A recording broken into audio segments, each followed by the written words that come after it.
For a long time, Selena Gomez seemed completely untouchable. She transitioned effortlessly from a beloved Disney child star into a chart-topping pop artist, built a multi-billion-dollar cosmetic empire, and earned critical acclaim as a television actress. Across music, Hollywood, and global business, she always found a way to stay at the top. Yet over time, that bulletproof reputation started to show visible fractures. Today, discussions about Selena rarely center on her major achievements. Instead, headlines are dominated by debates over her acting abilities, doubts about her commitment to music, constant social media drama, and a high-profile romantic relationship that leaves many fans scratching their heads. Every public appearance and fresh project now triggers another wave of online scrutiny. What makes this shift so bizarre is that it wasn't triggered by a single explosive scandal or a massive cancellation event. Her public standing didn't crumble overnight. It eroded step by step as minor friction points accumulated into a wall of public skepticism.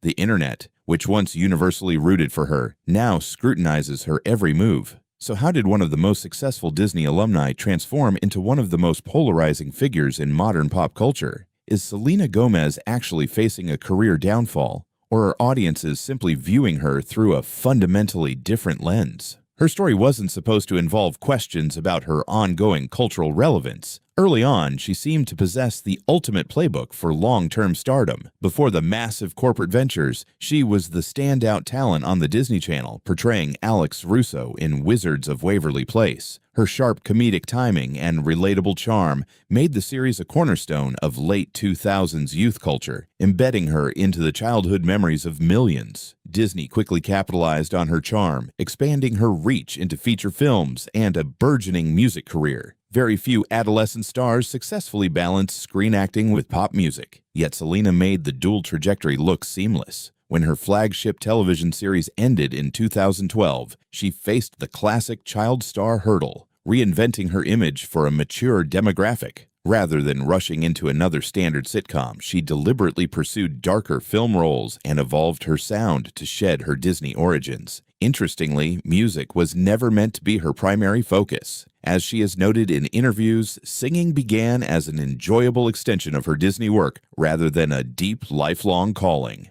Acting was her true passion, while pop music grew into a massive global footprint almost by accident. That distinction would eventually come back to haunt her as public expectations intensified. By the mid-2000s, however, her transition appeared complete. She had successfully navigated the post-Disney trap that claimed so many of her peers. Yet one aspect of her career continually divided critics and listeners alike: her vocal capability. Unlike pop powerhouses who rely on massive vocal ranges, Selena built her musical identity on a quiet, breathy tone, suited for stylized radio tracks. From the start, critics debated whether her voice possessed the strength needed for a top-tier pop career. Yet that ongoing debate couldn't halt her commercial momentum. Smash hits like Come and Get It, Good for You, and Lose You to Love Me proved that chart domination didn't require operatic technique. Between 2014 and 2017, she delivered her most confident live eras, leading many skeptics to admit she was improving. But that momentum faltered. Following an emotional 2019 televised performance, which she later revealed was preceded by a severe panic attack, doubts about her live vocals resurfaced with intense force. As years passed without consistent touring, the public narrative shifted from evaluating her music to asking if she even cared about being a recording artist anymore. Her own admission that acting remained her primary love only fueled the narrative that she viewed music as a secondary side project. When she finally returned in 2025 with a collaborative album alongside producer Benny Blanco, the public response was deeply fractured. Rather than marking a grand musical comeback, media coverage focused almost entirely on her relationship with Blanco, continuing a long-standing pattern where her personal life completely eclipsed her artistic output. That dynamic was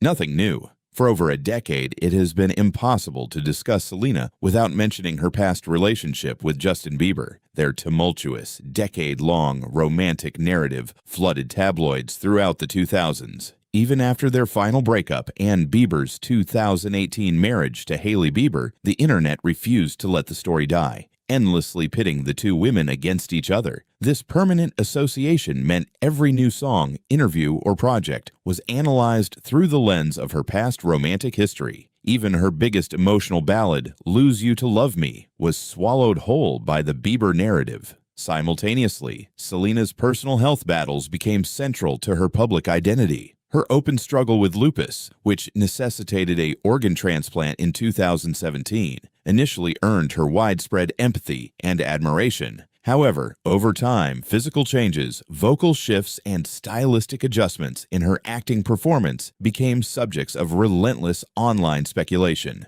While supporters attributed these changes to medication side effects and chronic illness, harsher critics questioned her acting energy in recent roles like Only Murders in the Building. This created a tense dynamic where every creative critique turned into a contentious debate about health and empathy. Yet while her entertainment career faced friction, her business empire achieved unprecedented heights. Launching Rare Beauty in 2020, Selena established a cosmetics giant centered on mental health and inclusivity, generating hundreds of millions in revenue and proving her immense commercial power outside of Hollywood. This success created a strange paradox. Rare Beauty flourished as a corporate titan, while Selena's personal brand became increasingly bogged down by social media controversies, viral interview clips, and public skepticism regarding her relationship with Benny Blanco. Unfiltered social media interactions that once made her feel relatable now frequently sparked online backlashes. Ultimately, Selena Gomez hasn't suffered a catastrophic collapse. She remains immensely wealthy, highly visible, and commercially powerful.